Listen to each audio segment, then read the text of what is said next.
Terima kasih Anda masih bersama kami di Sapa Indonesia Malam. Ibu Uni, ini kan ada persyaratan-persyaratan tertentu, prasarana tertentu yang harus disediakan oleh sekolah kalau kemudian mau membuka sekolah tatap muka. Yang jadi pertanyaan, sejauh ini yang Anda pahami, yang Anda amati, pengawasannya dari Satgas Covid di masing-masing daerah, apakah memang sudah memadai untuk semuanya bisa dilakukan secara disiplin?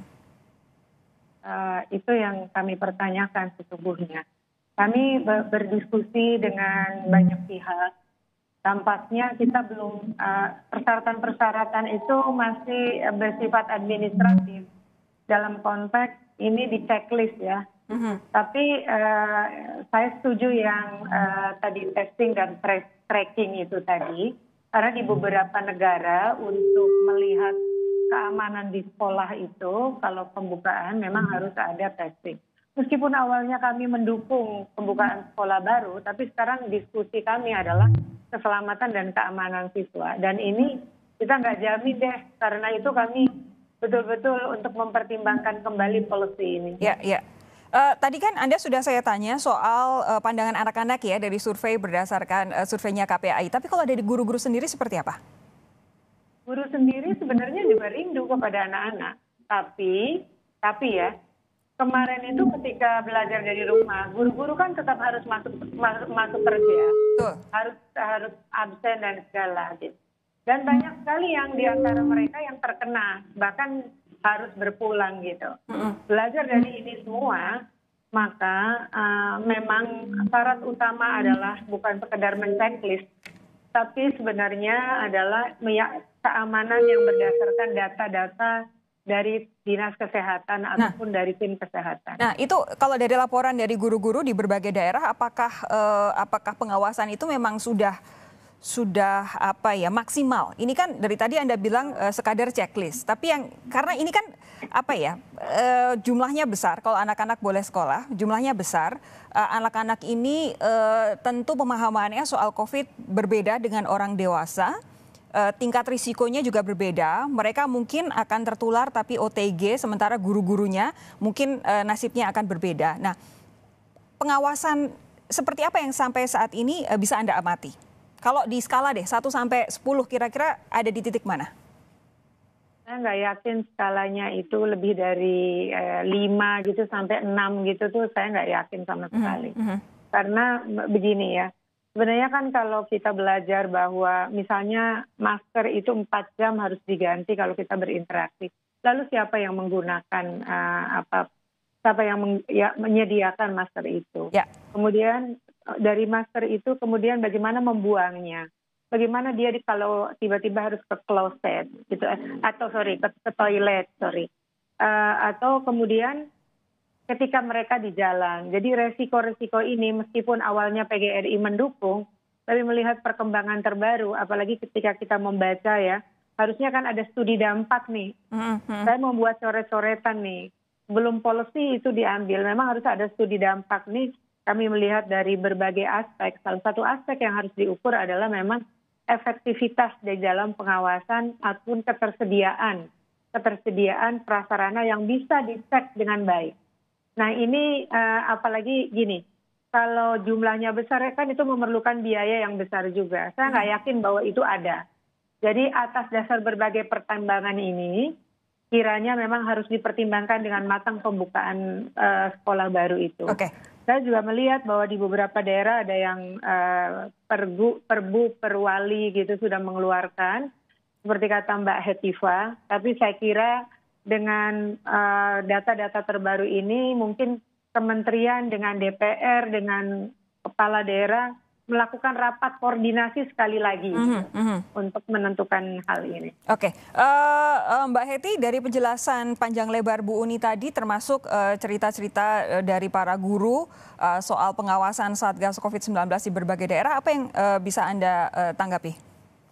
Ya betul, jadi saya juga merasa bahwa saat ini banyak sekali sekolah-sekolah maupun daerah yang sesungguhnya belum betul-betul mempersiapkan pembelajaran tatap muka secara maksimal. Walaupun pada saat COVID 9 bulan ini kan sebenarnya kesempatan untuk kita betul. mempersiapkan diri. Tapi sebenarnya banyak sekali dari daftar periksa atau checklist itu saja itu belum terpenuhi. Apalagi jika kita kaitkan dengan hal-hal lain di luar itu yang sifatnya mungkin jauh lebih tidak langsung ya. Jadi bukan berupa checklist, misalnya tadi kedisiplinan anak atau pemahaman mereka tentang hal-hal yang terkait dengan mungkin bagaimana bersikap pada saat mereka bergaul dengan temannya atau dari rumah ke sekolah atau bahkan ketika mereka di rumah sendiri kan, karena mereka sudah dari sekolah, mereka kemudian di rumah seperti apa.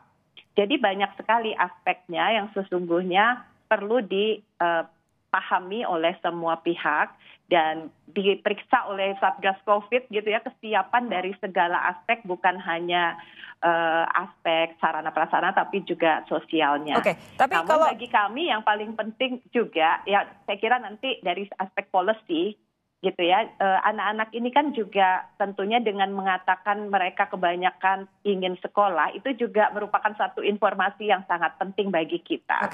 Mungkin secara psikologis gitu ya, dan juga hal-hal lain yang harus kita pikirkan bagi anak-anak dan rumah tangga ataupun bagaimana orang tua, baik itu ibu bapak ataupun bahkan anak-anak yang tidak memiliki orang tua dan wali, bisa tetap memperoleh hak-haknya untuk Mbak Hetty, tapi dengan apa yang tadi Anda sampaikan ada beberapa catatan, kira-kira apa yang akan didorongkan terhadap pemerintah? Tentu saja ya, pemerintah pertama tadi harus memiliki data dan informasi yang lebih mendalam dari kondisi setiap rumah tangga. Apakah tadi, karena bagi mereka yang ingin sekolah itu juga ada banyak alasannya. Betul. Gitu, mungkin di rumah gitu ya kondisinya sangat tidak kondusif. Jadi sekolah bisa jadi menjadi tempat pelarian di mana mereka bisa mendapatkan tempat yang lebih aman dan nyaman di masa COVID ini. Itu juga harus kita perhatikan. Kalau misalnya ada lebih dari 60% anak mengatakan tidak setuju bahwa belajar di rumah menyenangkan, itu juga adalah sangat bermakna. Dan kita harus mencari solusi atas hal ini. Ya, saya ingat beberapa, bagi kami itu penting. Ya, saya ingat beberapa bulan lalu saya juga mewawancara Bu Uni, waktu itu ada semacam dilema yang dikeluarkan. Kalau sekolah anak-anak kemungkinan tertular COVID, tapi kalau tidak sekolah sementara orang tuanya bekerja tidak ada yang menjaga mereka sehingga mereka justru berkeliaran di luar rumah, kesehatannya, keselamatannya malah justru tidak terjamin. Jadi ada dilema yang cukup pelik di sini.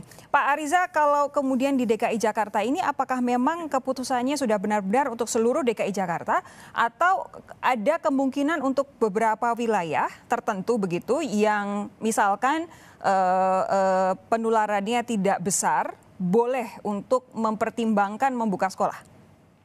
Sampai hari ini kebijakan kami masih tetap belum memperkenalkan tatap muka, kebijakan masih belajar secara online atau daring atau dari rumah. Namun demikian, kami sedang mempersiapkan panduan pembelajaran blended learning kami menyebutnya. Jadi pembelajaran yang diatur, satu melalui sebagian melalui tatap muka, sebagian lagi secara online. Ini sedang kami coba persiapkan berbagai regulasi, syarat dan fasilitasnya. Dan panduan pembelajaran blending ini, SOP pembelajaran pada masa pandemi, ada asesmen siap belajar dapat diakses oleh guru, peserta didik, dan orang tua di sini. Dan kami sudah mempersiapkan juga laman siap belajar ya di web kami yang bertujuan untuk mengukur kesiapan satuan pendidikan atau sekolah, baik negeri maupun swasta, dalam melaksanakan penilaian yang didasarkan pada standar kebijakan Kemendikbud. Dengan keputusan Kepala Dinas Pendidikan, dan serta berpedoman pada apa yang diminta oleh UNICEF atau UACD. Jadi sekali lagi ini satu konsep sedang kami persiapkan dan mulai tanggal 4 sampai tanggal 7 kami memang menunggu masukan dan aspirasi dari berbagai pihak, khususnya para pendidik, para orang tua dan para siswa dan lainnya untuk memberikan masukan. Silakan Bapak Ibu bisa membuka baik dari HP maupun laptop, ketik di Google. Nah ini sudah saya siapkan ini. Oh ya, ini, alamatnya? Siapkan ketik di alamatnya Siap Belajar Jakarta. Sambung ya? Ya bisa dibuka, nanti dilihat di situ apa saja yang bisa dibuka, diakses. dan ditindaklanjuti. Kami menunggu masukan dari semua pihak. Ini satu konsep sebelum dimulai tatap muka full, kami ada konsep pembelajaran blended learning ya. Jadi secara diatur, ada yang dibuka tatap muka langsung, ada yang secara online.